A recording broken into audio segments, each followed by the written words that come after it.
दूसरों के पास जो देख रहा है, ये मन नाम की एक चीज है जो देख रही है। मन मैं नहीं हूं। अधिकतर हमारे साथ सबसे बड़ी दिक्कत क्या है, इस ज्ञान को नहीं जानता, उसके लिए मृत्यु ही अंतिम सत्य है। तो कहिए, इस सब के अंदर ब्रह्म समाया है, सबके अंदर मेरे सदगुरु समाये हैं, सबके अंदर मेरे कृष्ण समाये हैं। सभी को प्रेम नमन।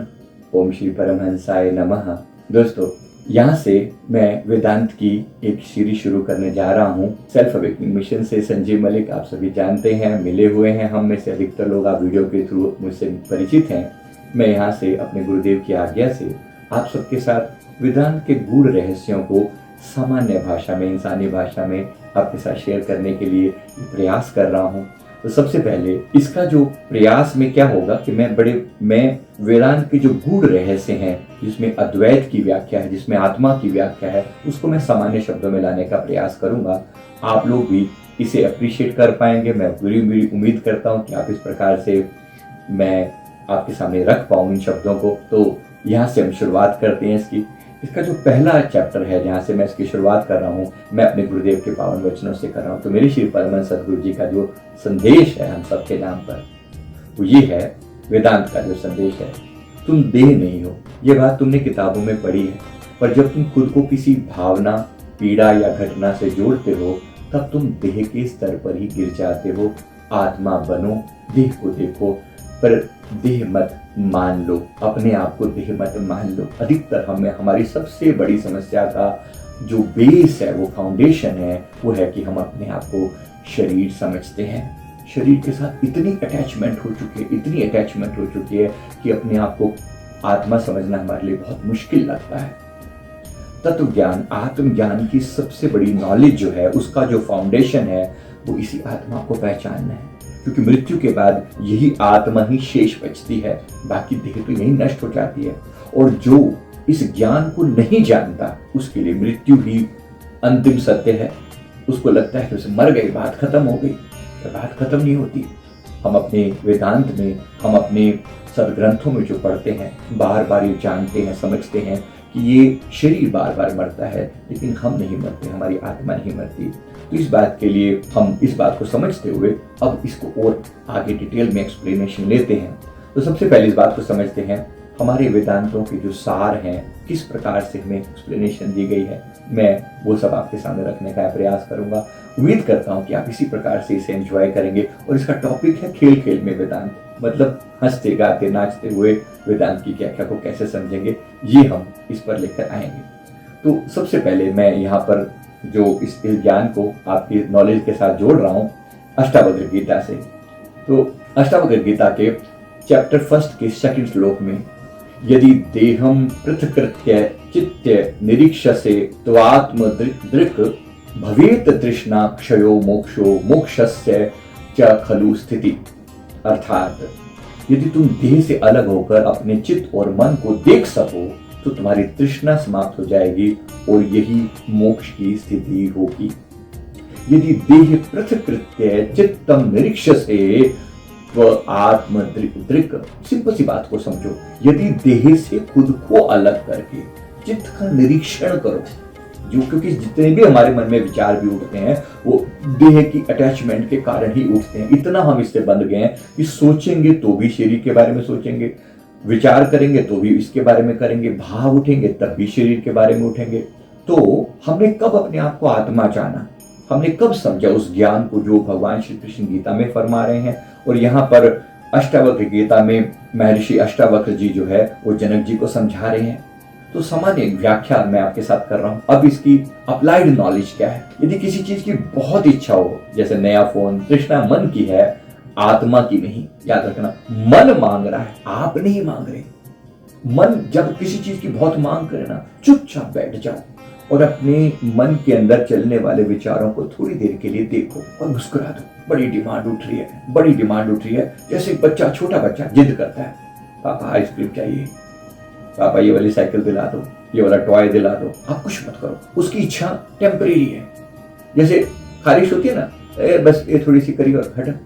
आप करते थोड़ी रहते हो कॉन्स्टेंटली, थोड़ी सी करके हट गया। ऐसी ही इच्छाएं भी ऐसी ही हैं, टेम्परेरी सामने आएंगी, थोड़ा सा उस समय सतर्क हो जाओ अपने मन के प्रति, और आप पाएंगे कि थोड़ी देर में वो इच्छा ज्यादा लंबी समय नहीं टिकती। वो इच्छा कहां से आई? कहीं से ट्रिगर हुई, हमारे अंदर ट्रिगर हुई।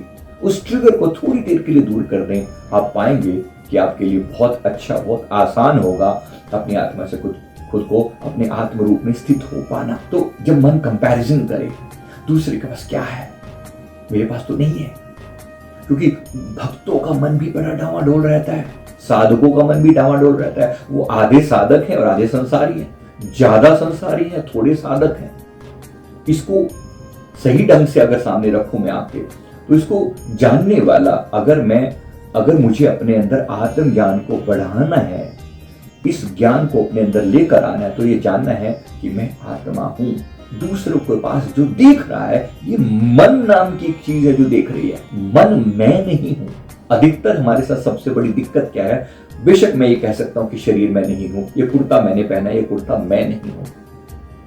कुर्ता फट जाएगा, कुर्ता एक दिन नहीं होगा, कुर्ता एक दिन गल जाएगा, कुर्ता एक दिन जल जाएगा, कुर्ता एक दिन मैला हो जाएगा। मैं मैला नहीं हो रहा हूं, पर अभी तक दिक्कत क्या है? मैंने खुद को कुर्ता समझ रखा। आज तो मैं बड़ा चमक रहा हूं, आज तो मैं बड़ा वाइट हूं, आज मेरी धुलाई हुई है। सोचो कुर्ता अपनी बात कहता तो कैसे कहता, कितना अजीब लगता है ना। अगर मैं ये कहूं तो मैं तो कुर्ता ही हूं, आज तो मैं बड़ा वाइट लग रहा हूं, कल को जब कुर्ते का कलर चेंज हो जाएगा मैं कोई दूसरा पहन लूंगा, आज तो मैं पीला लग रहा हूं, आज तो मैं लाल लग रहा हूं। सो व्हाट नहीं ना। इसको चुपचाप देखना है, मन की प्रत्येक गतिविधि को ध्यान से ऑब्जर्व करना है, और आप पाएंगे जैसे ही आप इसको ऑब्जर्व करना शुरू करते हैं, आप इससे हटना शुरू कर देते हैं। मन जब भी कहे तुम्हें आईफोन चाहिए, आत्मा बोले भाई मेरे पास तो सिग्नल ही सिग्नल है, मेरे पास तो मैं तो खुद आईफोन से बेटर हूं। आत्मा बोल रही। जरा ध्यान से अवधूत गीता में चैप्टर 1 में श्लोक 36 में भगवान दत्तात्रेय फरमाते हैं, न मे मृत्युन में जातिन में पुण्य न पापकम, न मे बंधो न मोक्षो मे हम भूतवा बुद्धिर अच्युत। सामान्य व्याख्या इसकी मैं कर रहा हूं। मुझे न मृत्यु है, न जन्म है, न पुण्य है, न पाप है, न मैं बंधन में हूं, न मुझे मोक्ष चाहिए। मैं तो अचल हूं, अजर हूं, शुद्ध आत्मा हूं। अर्थात जब मन में कोई गिल्ट फीलिंग आए, जब मन कहे कि मेरे से बहुत गलत हो गया, पाप शरीर से हुआ है, आत्मा केवल साक्षी है। इस शरीर से बहुत सारे कर्म हुए हैं, लेकिन मैंने नहीं किए। हाँ, इस मन के लिए जिम्मेवार मैं हूं। इसका मतलब ये नहीं है कि मैं जिम्मेवार नहीं हूं, जिम्मेवार हूं क्योंकि मेरी ऊर्जा का उपयोग किया गया है। जैसे एक मालिक है, नौकर है, नौकर कोई गलती करता है, नौकर बाहर जाकर किसी का कोई नुकसान कराए, लोग पूछते हैं किसका मालिक कौन है? या ड्राइवर और पीछे जो बैठा हुआ व्यक्ति है, राइट। अब पीछे बैठा हुआ व्यक्ति जो है बार बार निर्देश दे रहा है, जो ड्राइवर के ऊपर वो अपनी बात कह रहा है। ड्राइवर जो है अपनी गाड़ी चला रहा है, लेकिन ड्राइवर खुद ही कोई गलती कर बैठे तो ड्राइवर को सजा है। लेकिन अगर सजा ड्राइवर को, आप ड्राइवर नहीं हो, आप पीछे बैठकर देखने वाले हो, जानने वाले हो, तो उसको ध्यान से अपने अंदर इस ज्ञान को जितना अच्छे से ऑब्जर्व कर लोगे, उतना मजा आ जाएगा जीवन का।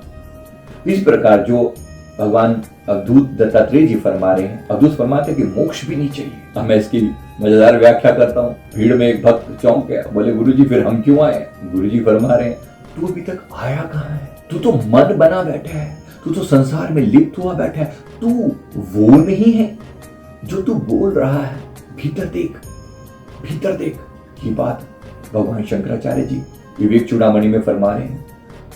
ब्रह्म सत्यम जगन मिथ्या, जीवो ब्रह्मेव नापरः। सामान्य व्याख्या, ब्रह्म चेतना ही सत्य है, ये संसार माया है और जीव वास्तव में ब्रह्म ही है, कोई दूसरा नहीं है। जब न्यूज में कुछ डरावना दिखे, संसार मिथ्या है और जो घट रहा है वह चेतना के ही दृश्य है। संसार मिथ्या है, दिख रहा है। अपने मन को समझाओ, ये दिख रहा है, स्क्रीन पर कुछ दिख रहा है, पर तू स्क्रीन से को देखने वाला है। तुझे ये लगता है कि इस दृश्य के अंदर तू ही है, इन्वॉल्व है, लेकिन तू इससे अलग है। खुद को इससे अलग जान। जब रिश्तों में क्लेश हो तो कहिए इस सब के अंदर ब्रह्म समाया है, सबके अंदर मेरे सदगुरु समाये हैं, सबके अंदर मेरे कृष्ण समाये हैं। और जब सबके अंदर नहीं है, जब सबके अंदर वही है, तो मैं इनसे द्वेष क्यों करूं, मैं इनसे नफरत क्यों करूं, मैं इनके अस्तित्व से क्यों ना जुड़ूं, मैं जानता हूं सबके भीतर वही समाहित है। तो इस प्रकार से अपने आप को थोड़ा समझा लिया करें। टीवी पे जो ड्रामा देख रहा है वो ड्रामे के अंदर तू नहीं है। तुम्हें लगता है कि ड्रामा तुम्हारे अंदर है, तुम ड्रामे के अंदर हो, क्योंकि हो रहा है। जो लोग देखते हैं उसी के अंदर पूरा इन्वॉल्व हो जाते हैं, पूरा घुस जाते हैं। लेकिन बार बार खुद को याद दिलाना है कि मैं दृष्टा मात्र हूं, मैं दृष्टा मात्र हूं, मैं दृष्टा मात्र हूं। अब जो दृष्टा मात्र है मतलब पूरी स्क्रीन, पूरी मूवी देखते देखते आपको ये नहीं भूल रहा कि आप अलग हो, मूवी देखने वाले हो, आप मूवी नहीं हो, आप मूवी नहीं हो, आप मूवी नहीं हो, आप देखने वाले हो। अब इसी बात को मांडुक्य उपनिषद में अलग अलग तरीके से समझाया गया। श्लोक 7 में नान्ते प्रज्ञम न बहिर्प्रज्ञम प्रपंचोपश्यम शांतम शिवम अद्वैतम चतुर्थ मंत्र थे स आत्मा से विज्ञेय। उपनिषद में, मांडुक्य उपनिषद में ऋषि फरमाते हैं जो न जागृत है, न स्वप्न है, न सुषुप्ति है, जो निसब का साक्षी है, वही चतुर्थ अवस्था है, वही आत्मा है। नान्ते प्रज्ञम न बहिर्प्रज्ञम प्रपंचोपश्यम शांतम शिवम अद्वैतम चतुर्थ मन्यते स आत्मा से विज्ञेय, वही जानने लायक है। ये नॉलेज है, बड़ी मजेदार है, बड़ी जरूरी है समझदार के लिए। तो ये जो मैंने आपको आज बताया, मैं उम्मीद करता हूं आपको मेरी बात सही सही समझ में आ रही होगी। तो इसको बड़े प्यार से अपनी भाषा में, अपनी आनंदमयी भाषा में हंसते खेलते हुए इस ज्ञान को अपने भीतर अब्जॉर्व करने का प्रयास करना है। तो मैं वही नॉलेज आपको देने का प्रयास कर रहा हूं। तो अब मैं इसको अफर्मेशन की फॉर्म में कहूं तो मैं एक आत्मा हूं, मैं शरीर और मन का साक्षी हूं। आप मेरे साथ साथ इन अफर्मेशन को दोहराएंगे तो आपको अच्छा लगेगा। मैं एक आत्मा हूं, मैं शरीर और मन का साक्षी हूं, मैं शरीर और मन का साक्षी हूं। जो हुआ वह देह और मन के साथ था, मुझसे इसका कोई लेना देना नहीं। मेरी पावर यूज की गई है, मेरी पावर यूज की गई है, लेकिन मैं डायरेक्टली इस मन से कनेक्टेड नहीं हूं, मैं इससे अलग हूं, ये जानना। तो जो हुआ वह देह और मन के साथ था, मुझसे इसका कोई लेना देना नहीं है। साथ में कहें मैं त्रिगुणातीत हूं, किसी भी गुण में बंधा नहीं हूं। मैं त्रिगुणातीत हूं, किसी भी गुण में बंधा नहीं हूं। रजोगुण, सतोगुण, तमोगुण, इनकी व्याख्या मैं आराम से करूंगा आपको। तो 3 गुणों में आत्मा बंधी रहती, ऐसे लोग दिखाई पड़ते हैं। तो इनसे मैं किसी भी गुण में बंधा नहीं हूं। साथ ही साथ मुझ में किसी से बात करने के डर का कोई कारण नहीं है, क्योंकि मैं डरूं क्यों? आत्मा के लेवल पर भय नहीं होता कभी भी। आत्मस्थित व्यक्ति कभी भयभीत नहीं हो सकता। न कोई मेरा दुश्मन है, न मित्र है, सभी मेरी चेतना के ही रूप हैं। सबके भीतर एक ही परमात्मा समाया है, तो मैं फिर डरूं किस बात पर? जो होना है वो होगा। मैं शांत और स्थिर हूं। अगर मैं कुछ बदल सकता हूं तो मैं बदलूंगा, और नहीं बदल सकता तो शांत रहूंगा और साक्षी बनकर चीजों को घटित होते हुए देखूंगा। जो मैं बदल सकता हूं मैं अवश्य बदलूंगा, जो नहीं बदल सकता उसका केवल साक्षी रहूंगा। मेरे परमहंस सदगुरु जी की कृपा से मैं अपनी आत्मा को अनुभव कर पा रहा हूँ। मेरे श्री परमहंस गुरुदेव जी की कृपा से मैं अपनी आत्मा को अनुभव कर पा रहा हूँ, और मैं आत्मस्वरूप हूँ, आनंदमयी हूँ और मुक्त हूँ। मैं आत्मस्वरूप हूँ, आनंदमयी हूँ और मुक्त हूँ। अब यहाँ पर मैं एक लाफ्टर थेरेपी का पार्ट भी लेके चल रहा हूँ। लाफ्टर थेरेपी में अपने आज मैं जो बता रहा हूँ वो है साइलेंट हंसी। साइलेंट हंसी कैसी होती है? मतलब अपने आप को आत्मा समझा, अपने भीतर डुबकी लगाई, आंखें बंद करी, भीतर देखा कि मैं शुद्ध चैतन्य आत्मा हूँ, मैं शुद्ध चैतन्य आत्मा हूँ, मैं शुद्ध चैतन्य आत्मा हूँ। और फिर इन्हीं बंद आंखों से भीतर देखते हुए प्यार से मुस्कुरा दिए, वाह मैं शुद्ध चैतन्य आत्मा हूँ, मैं इस तमाशे को देखने आया हूँ, और मैं बड़े प्यार से भीतर भी देख रहा हूँ और बाहर भी देख रहा हूँ और मुस्कुरा रहा हूँ। मैं भीतर भी देख रहा हूँ और बाहर भी देख रहा हूँ और मुस्कुरा रहा हूँ। तो देखिए एक बार मेरे गुरुदेव भी मुस्कुरा रहे हैं, देख रहे हैं, वो भी तमाशा देखने वाले हैं। हमारी आत्मा भी भीतर बैठकर इस तमाशे को देखने आई थी, और इस तमाशे में हम इन्वॉल्व हो गए, हम दुखी हो रहे हैं। कोई कारण नहीं है दुखी होने का। आज से सारे दुख दूर। जब जब कोई कष्ट आए तब तक मैं इनको सब, अपने आप को इन सबसे अलग करता चलूंगा। खूब खिलखिलाकर हंसेंगे बड़े प्यार से। खुशी, आनंदमयी, आनंद जो है ये स्वभाव है आत्मा का। खुशी स्वभाव है आत्मा का, आनंद स्वभाव है।